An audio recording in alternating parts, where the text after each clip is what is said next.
எங்க குட்டிய காணோம்? குட்டி தோ லக்ஷ்மிக்கு வந்தாச்சே.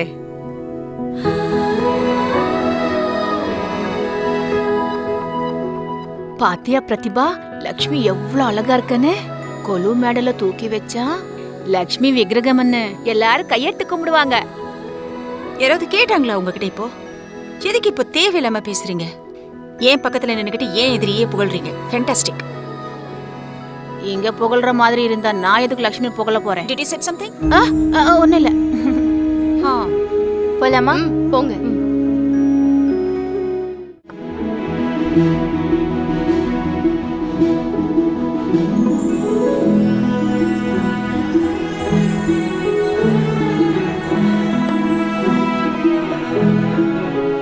பொம்மைய கையிலே வச்சுக்கிட்டு இருந்தா என்ன அர்த்தம்? போய் வைங்க. வாங்க சார், போங்க. நீங்களும் போய் பொம்மையை வைங்க. திருக்கல்யாண கோலத்துல இருக்கிற பெருமாள் தனியா இருந்தா எப்படி? தாயார் இருந்தா தானே அழகு.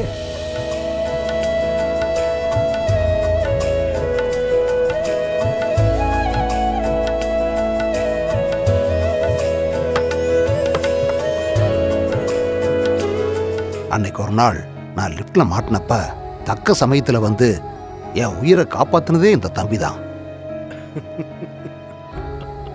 உங்க கைப்பக்குவமே தனிதான் சார். நலபாகம் பீமபாகம் அப்படின்னு சொல்லுவாங்க சார். இது வந்து ஹரிபாகம் போல இருக்கு. இந்த டேஸ்டே தனிதான் சார். சூப்பரா இருக்கு. போங்க. ரொம்ப நன்றி. வரேன். இந்தா உனக்கு ஒண்ணு கியூட்டி. இந்தா உனக்கு ஒண்ணு. சூப்பரா டான்ஸ் ஆடுனீங்க. தேங்க்ஸ்க்கா. ஏய்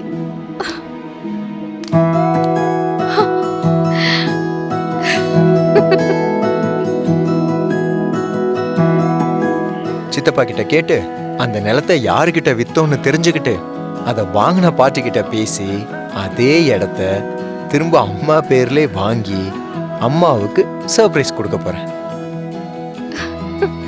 என்ன அப்படி பாக்குற? நீ பேசுறதெல்லாம் பாக்கும்போது உன்னை ஹக் பண்ணி ஆசையா ஒரு முத்தம் கொடுக்கலான்னு தோணுது. கொடு.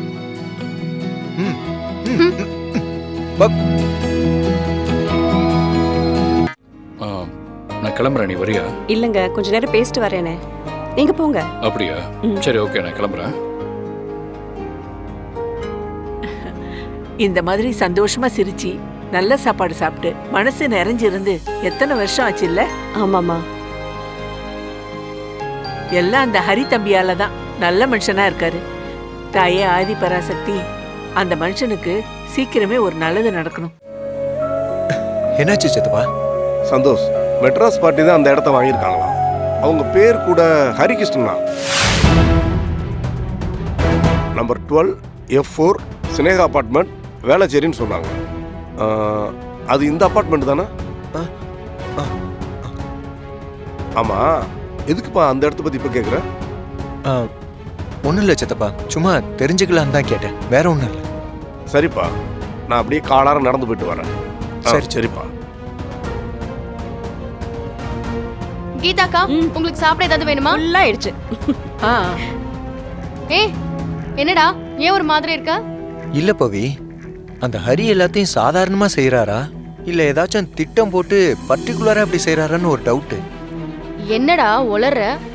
இல்லை பவி, அம்மாவோட லேண்டை வாங்கின பார்ட்டி யாருன்னு தெரிஞ்சுக்கிட்டு அவங்க கிட்ட பேசி அந்த இடத்த நம்ம திருப்பி வாங்கி அம்மாவுக்கு கொடுக்கலான்னு நான் பேசினேன்ல உங்ககிட்ட.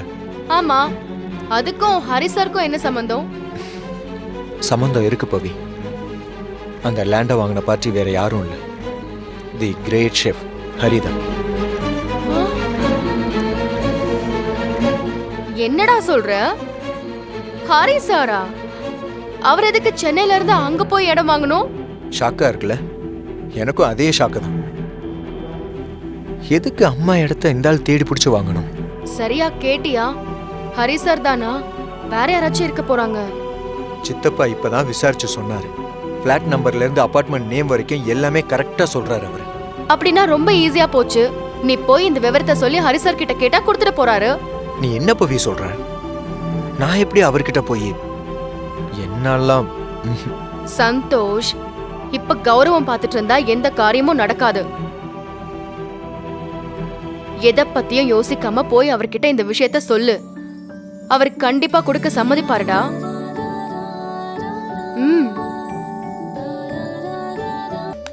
ஆட போங்க சார். அடே ஐயோ சார் சாரா, என்னையா சார்னு கூப்பிட்டீங்க? ஆமா உங்களை தான் சார். மேடி, சந்தோஷ் சாருக்கு என்னாச்சு? யோ வாயா போயான்னு நாகரிகமா கூப்பிட்டு இருந்தவரு இன்னைக்கு நாகரிகமே இல்லாம சார்னு கூப்பிடுறாரு. ஹே, ஐம் சாரி சந்தோஷ், சும்மா ஒரு ஃபன்னுக்காக தான் சொன்னேன். ஏன்னா நமக்குள்ள சுமூகமா பேசிக்கிற சந்தர்ப்பமே வந்தது இல்லைல்ல. எப்பவுமே கடுகை எண்ணெயில போட்ட மாதிரி வெடிச்சுட்டே இருப்பீங்களா? இன்னைக்கு சாஃப்டா சார்னு கூப்பிட்ட உடனே எனக்கு பக்குன்னு ஆயிடுச்சு. என்னடா பிரச்சனையோன்னு. நான் பிரச்சனையை பேச வரல சார், ஒரு உதவி கேட்டு வந்திருக்கேன்.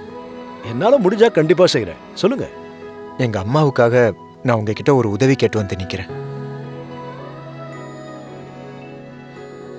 என்ன வேணும்னு சொல்லுங்க. ஆ, எங்க அம்மாவோட பூர்வீக நிலத்தை வித்து அதுல வந்த பணத்துல தான் நான் காரே வாங்கினேன். அந்த விஷயம் எல்லாமே ஐ ஹோப் உங்களுக்குமே தெரியும். இன்ஃபேக்ட் அந்த இடத்த விற்க கூடாதுன்னு நீங்க அம்மாவுக்கு அட்வைஸ்லாம் பண்ணியிருந்தீங்க. அதெல்லாம் முடிஞ்சு போன விஷயம். ஸ்ட்ரைட்டா விஷயத்துக்கு வாங்க, என்னன்னு சொல்லுங்க. சரி சார், நான் நேரடியாக விஷயத்துக்கே வரேன். எங்க அம்மாவோட சென்டிமெண்ட்டை புரிஞ்சுக்காம அந்த இடத்த நான் வித்துட்டேன். ஆனா இப்ப நான் அம்மாவை நல்லா புரிஞ்சுக்கிட்ட பிள்ளையா அவங்க அப்பாவோட நிலத்தை திருப்பி வாங்கி அவங்களுக்கே கொடுக்கலான்னு இருக்கேன். தாராளமா வாங்கி கொடுங்க. அதையே என்கிட்ட சொல்லிட்டு இருக்கீங்க? ஏன்னா அந்த இடம் இப்போ உங்ககிட்ட தான் இருக்கு. உங்க பேர்ல தான் இருக்கு. அதனால தான் உங்களை மதிச்சு உங்ககிட்ட பேசிக்கிட்டு இருக்கேன் மிஸ்டர் ஹரிகிருஷ்ணன். நீங்க எந்த நோக்கத்துல சம்பந்தமே இல்லாம கிராமத்துல இருக்கிற அந்த இடத்த வாங்கினீன்னு எனக்கு தெரியல. இட்ஸ் ஓகே, அது எதுவா வேணாலும் இருந்துட்டு போட்டோம். இப்போ விஷயம் என்னன்னா, எனக்கு அந்த இடம் திரும்ப வேணும். ஓ, இதுக்குதான் இவ்வளவு மரியாதையா பேசுனீங்களா? நான் கூட உண்மையா பேசுறீங்கன்னு நம்பிட்டேன். இதை பாருங்க மிஸ்டர் சந்தோஷ், நான் அந்த நிலத்தை வாங்கினது எதுக்காகன்றதுல உங்ககிட்ட சொல்ல வேண்டிய அவசியம் இல்லை. ஏன்னா அது என்னோட பர்சனல். விலைக்குன்னு வந்துட்டா யார் வேணாலும் வாங்கலாம். இன்னாரெல்லாம் வாங்கக்கூடாதுன்னு கிடையாது. Okay? And one more thing mister Santosh, நான் அந்த லேண்டை விற்கிற ஐடியால இல்லை.